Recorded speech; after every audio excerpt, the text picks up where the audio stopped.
Hi, BTech chemistry എക്സാമിന് ready ആയിക്കൊണ്ടിരിക്കുന്നവരായിരിക്കും നിങ്ങൾ. അപ്പോൾ എക്സാമിന് ഉപകാരപ്പെടുന്ന 2 ടിപ്സ് പറഞ്ഞിട്ട് നമുക്ക് റിവിഷൻ വീഡിയോയിലേക്ക് പോവാം. അപ്പോൾ ഫസ്റ്റ് ടിപ്പ്, നിങ്ങൾ എന്തെങ്കിലും ഇനി പഠിക്കുന്നുണ്ടെങ്കിൽ അല്ലെങ്കിൽ ഇനി പഠിച്ച് തീരാനുണ്ടെങ്കിൽ എളുപ്പമുള്ള ഭാഗത്തുനിന്ന് ആദ്യം പഠിച്ചു തുടങ്ങുക.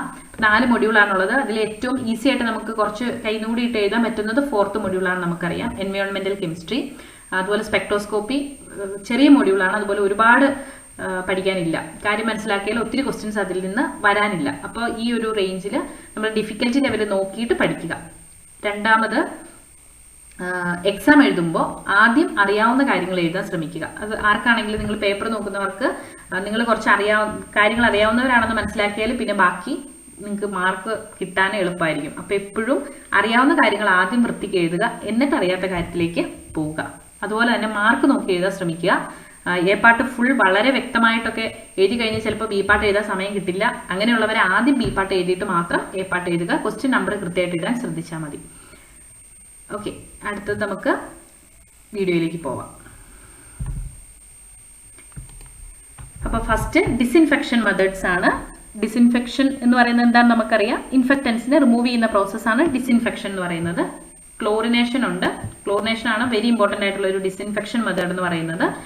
ക്ലോറിൻ ആഡ് ചെയ്യാണ് ചെയ്യുന്നത് വാട്ടറിലേക്ക്. അപ്പോൾ ഹൈപ്പോക്ലോറസ് ആസിഡ് അവിടെ പ്രൊഡ്യൂസ് ചെയ്യുന്നു. ഈ ഹൈപ്പോക്ലോറസ് ആസിഡ് ഒരു പവർഫുൾ ജെർമിസൈഡ് ആണ്. ഓക്കെ, ഹൈപ്പോക്ലോറസ് ആസിഡ് ആണ് ഇവിടെ പ്രൊഡ്യൂസ് ചെയ്യുന്നത്.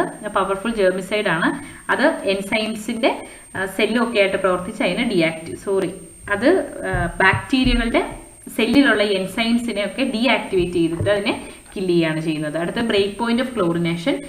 ക്ലോറിൻ സഫീഷ്യന്റ് എമൗണ്ട് ആഡ് ചെയ്ത് വാട്ടറിലെ ഫുൾ ഡിസിൻഫെക്ഷൻ പ്രോസസ്സ് കംപ്ലീറ്റ് ആവുന്ന, അല്ലെങ്കിൽ ഫുൾ ഓക്സിഡേഷൻ പ്രോസസ്സ് ഫുള്ളും കംപ്ലീറ്റ് ആവുന്ന രീതിയിൽ sufficient amount of chlorine add ചെയ്യുന്ന പ്രോസസ്സാണ് ബ്രേക്ക് പോയിന്റ് ഓഫ് ക്ലോറിനേഷൻ എന്ന് പറയുന്നത്. അപ്പോൾ നമ്മൾ റെസിജ്വൽ ക്ലോറിനും അപ്ലൈഡ് ക്ലോറിൻ ഡോസേജും കൂടി നോക്കുമ്പോൾ അപ്ലൈഡ് ക്ലോറിൻ ഡോസേജ് ഒരു പർട്ടിക്കുലർ ലെവൽ കഴിയുമ്പോഴാണ് അതിന് ബ്രേക്ക് പോയിന്റ് ക്ലോറിനേഷൻ സംഭവിക്കുന്നത്. അതായത് ആദ്യമൊക്കെ ആഡ് ചെയ്യുന്ന ക്ലോറിൻ മുഴുവനും ഓർഗാനിക് കോമ്പൗണ്ട്സിനെ ഡിസ്ട്രക്ട് ചെയ്യാനും എല്ലാം ഉപയോഗിക്കും. അത് കഴിഞ്ഞ് മിച്ചമുള്ള ക്ലോറിനാണ് റെസിജ്വൽ ക്ലോറിൻ എന്ന് പറയുന്നത്.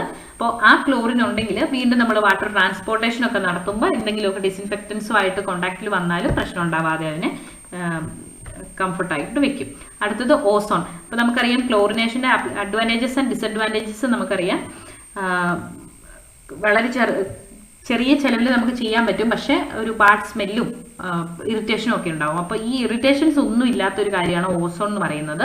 O3 ഓക്സിജനിൽ O2 ഓക്സിജൻ വീണ്ടും ആഡ് ചെയ്തിട്ട് O3 പ്രിപ്പയർ ചെയ്ത് O3 ആണ് ഓസോൺ എന്ന് പറയുന്നത്. O3 പ്രത്യേകിച്ച് ഇറിറ്റേഷൻസ് സ്മെല്ലോ അങ്ങനെയൊന്നും ഉള്ളൊരു വസ്തുവല്ല, പക്ഷേ വളരെ നന്നായിട്ട് ഡിസിൻഫെക്ഷൻ പ്രോസസ്സ് നടത്തും. കുറച്ച് ചിലവ് കൂടുതലുണ്ടെന്ന് മാത്രമേ ഉള്ളൂ. ഓക്കെ, സോ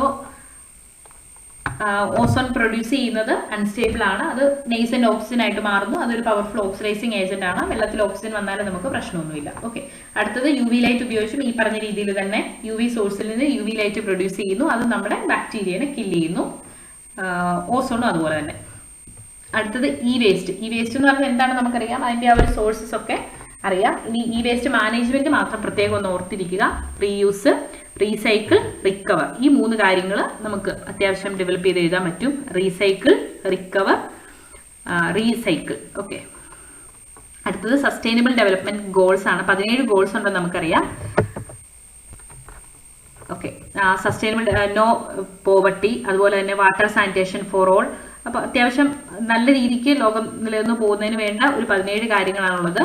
നോ ഹങ്കർ, അതുപോലെ ജെൻഡർ ഇൻഇക്വാളിറ്റി ഉണ്ടാവാൻ പാടില്ല, എൻവയോൺമെന്റിനെ പ്രൊട്ടക്ട് ചെയ്യുക. അങ്ങനെയുള്ള ആ ഒരു കാര്യങ്ങൾ ജസ്റ്റ് ഒന്ന് അറിഞ്ഞിരുന്നാൽ നമുക്കത് ഡിസ്ക്രൈബ് ചെയ്ത് എഴുതാൻ പറ്റും. Sustainable development goals. അടുത്ത Beer Lambert's law. Beer Lambert's law എന്ന് പറയുന്നത് അതിന്റെ ഇക്വേഷനും ജസ്റ്റ് സ്റ്റേറ്റ് ചെയ്യാനും പഠിക്കുക. ഒരു ഗിവൺ മെറ്റീരിയൽ സാമ്പിളിന്റെ path length concentration of sample എന്ന് പറയുന്നത് അബ്സോർബൻസ് ഓഫ് ലൈറ്റിന് ഡയറക്ട്ലി പ്രൊപ്പോർഷണൽ ആയിരിക്കും. അതായത് നമ്മളൊരു സൊല്യൂഷൻ C കോൺസെൻട്രേഷൻ ഉള്ള ഒരു സൊല്യൂഷൻ എടുക്കുന്നു. അതിന്റെ പാത്ത് ലെങ്ത് അല്ലെങ്കിൽ തിക്നെസ് ഓഫ് സൊല്യൂഷൻ L ആണെങ്കിൽ ലൈറ്റ് പാസ് ചെയ്ത് കഴിയുമ്പോൾ അബ്സോർബൻസ് A എന്ന് പറയുന്നത് directly proportional to concentration of solution and path length of solution ആയിരിക്കും. അല്ലെങ്കിൽ A = εcl എന്ന് നമുക്ക് എഴുതാൻ പറ്റും. എപ്സിലോൺ എന്ന് പറയുന്നത് മോളാർ എക്സ്റ്റിങ്ഷൻ കോഎഫിഷ്യന്റ് ആയിരിക്കും. ഇതാണ് ബിയർ ലാംബേർട്സ് ലോ എന്ന് പറയുന്നത്. ഓക്കെ, ഇതിൽ ഓരോന്നും എന്താണെന്നുള്ളത് പ്രത്യേകം നോട്ട് ചെയ്ത് എഴുതാൻ വേണ്ടി ശ്രദ്ധിക്കാം. ദെൻ പോളിയനിലീൻ ഒരു കണ്ടക്ടിങ് പോളിമർ ആണ്. അനിലിൻ്റെ ഓക്സിഡേറ്റീവ് പോളിമറൈസേഷൻ വഴിയാണ് നമുക്ക് പോളി അനിലിൻ കിട്ടുന്നത്. സിന്തസൈസ് ഓർത്തിരിക്കുക. അതുപോലെ തന്നെ പ്രോപ്പർട്ടീസ് ഹൈലി ഫ്ലെക്സിബിൾ ആണ്, ഹൈ സ്ട്രെങ്ത് ഉണ്ട്, ലോ കോസ്റ്റ് മെറ്റീരിയൽ ആണ്, സ്റ്റേബിൾ ആണ്, എയറിലും വാട്ടറിലും സ്റ്റേബിൾ ആണ്. Then applications LED colour change ഉള്ളതുകൊണ്ട് LED നമ്മൾ യൂസ് ചെയ്യാറുണ്ട്. ഇലക്ട്രോമാഗ്നറ്റിക് ഷീൽഡ് ആയിട്ട്, IR അബ്സോർബർ ആയിട്ട്, IR റേഡിയേഷനൊക്കെ എന്തെങ്കിലുമൊക്കെ കോണ്ടാക്റ്റിൽ വരുമ്പോൾ അതിൽ ഷീൽഡ് ആയിട്ടൊക്കെ യൂസ് ചെയ്യാറുണ്ട്. റീചാർജബിൾ ബാറ്ററീസ് മേക്ക് ചെയ്യാൻ വേണ്ടി ഉപയോഗിക്കാറുണ്ട്. കൊറോഷൻ റെസിസ്റ്റീവ് മെറ്റീരിയൽ ആയിട്ടൊക്കെ യൂസ് ചെയ്യാറുണ്ട്. അടുത്തത് ഫ്യുവൽ സെല്ല്. ഫ്യുവൽ സെൽ എന്ന് പറയുന്നത് നമുക്കറിയാം ഒരു ഗാൽവാനിക് സെല്ലാണ്. അതായത് അവിടെ ഒരു ഫ്യുവലിൻ്റെ ഓക്സിഡേഷൻ ആണ് നടത്തുന്നത്.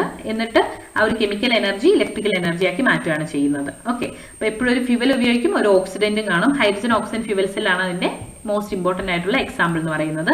ഹൈഡ്രജൻ ആണ് ഫ്യുവൽ ആയിട്ട് ഉപയോഗിക്കുന്നത്, അതിനെ ഓക്സിഡൻ്റ് ആയിട്ട് ഓക്സിജൻ ഉപയോഗിക്കുന്നു. ഹൈഡ്രജനും ഓക്സിജനും ഉപയോഗിക്കുന്നു. റിയാക്ഷൻ നടക്കുന്നത് hydrogen gas plus oxygen gas gives water liquid ആയിരിക്കും.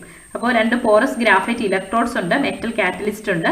ദെൻ ഫോസ്ഫോറിക് ആസിഡ് ആണ് അവിടെ ഇലക്ട്രോലൈറ്റ് ആയിട്ട് യൂസ് ചെയ്യുന്നത്. സെല്ല് 150 to 200 ഡിഗ്രി സെൽഷ്യസിലായിരിക്കും ഇത് വർക്ക് ചെയ്യുന്നത്. ഇലക്ട്രോഡ് റിയാക്ഷൻസ് എന്ന് പറയുന്നത് കാഥോഡിലും ആനോഡിലും നടക്കുന്നത് ഓക്സിജനും വാട്ടറും 4 ഇലക്ട്രോണും ചേർന്ന് OH- ഉണ്ടാവുന്നു. Then 2H2 plus OH- gives water plus 4 electron. Overall reaction എന്ന് പറയുന്നത് ഹൈഡ്രജൻ ഗ്യാസും ഓക്സിജൻ ഗ്യാസും ചേർന്ന് വാട്ടർ ഉണ്ടാവുകയാണ് ചെയ്യുന്നത്. 2 ഇലക്ട്രോഡ്സ് ഉണ്ട്. ദെൻ ഹൈഡ്രജൻ ഗ്യാസും ഓക്സിജൻ ഗ്യാസും അതിലേക്ക് ഇൻസേർട്ട് ചെയ്ത് കൊടുക്കുന്നു. ദെൻ രണ്ടും കൂടി ചേർന്ന് വാട്ടർ ഫോം ചെയ്യുന്നു. ഈ കെമിക്കൽ റിയാക്ഷൻ നടക്കുന്ന വഴി അവിടെ ഇലക്ട്രോൺസ് പ്രൊഡ്യൂസ് ചെയ്യുന്നുണ്ട്. ആ ഇലക്ട്രോൺസിന്റെ ഒരു ട്രാവൽ വഴി ഇലക്ട്രിസിറ്റി പ്രൊഡ്യൂസ് ചെയ്യുന്നു. അപ്പോൾ കെമിക്കൽ റിയാക്ഷൻ നടക്കുന്നു, ഇലക്ട്രിസിറ്റി പ്രൊഡ്യൂസ് ചെയ്യുന്നു. ബൈ പ്രൊഡക്റ്റ് ആയിട്ട് കിട്ടുന്നത് വാട്ടർ ആണ്. വാട്ടർ യൂസ് ചെയ്യാനും പറ്റും. അതുകൊണ്ട് സ്പേസ് അപ്പോളോ പ്രോഗ്രാമുകളിലൊക്കെ ഈ ഒരു hydrogen oxygen fuel cell use ചെയ്തിട്ടുണ്ട്. അപ്പോൾ ശ്രദ്ധിക്കേണ്ട ഒരു കാര്യം, ഇനി എക്സാമിന് നമ്മൾ ഫിഗറുകൾ ഉള്ളത്, ഇപ്പോൾ ഹൈഡ്രജൻ ഓക്സിജൻ ഫ്യുവൽ സെൽ ആയിക്കോട്ടെ, ലിഥിയം അയൺ ബാറ്ററി, ഏത് കാര്യത്തിനാണെങ്കിലും ഫിഗർ ഉൾപ്പെടുത്താൻ പറ്റുമെങ്കിൽ മാക്സിമം നമ്മൾ ഉൾപ്പെടുത്താൻ ശ്രമിക്കുക. അതുപോലെ ഏത് കാര്യത്തിനായാലും അതിൻ്റെ ആപ്ലിക്കേഷൻസ്, അഡ്വാൻറ്റേജ്, ഡിസഡ്വാൻറ്റേജ് ഒക്കെ ഉൾപ്പെടുത്താൻ നോക്കുക. അതുപോലെ ഒത്തിരി വിശദീകരിച്ച് പരത്തി വാരി വലിച്ചെഴുതാതെ പോയിന്റ് ആയിട്ട് എഴുതി അച്ചടക്കത്തോടെ കൈയടക്കത്തോടു കൂടി എഴുതാൻ ശ്രമിക്കുക. എല്ലാവർക്കും ഓൾ ദി ബെസ്റ്റ്.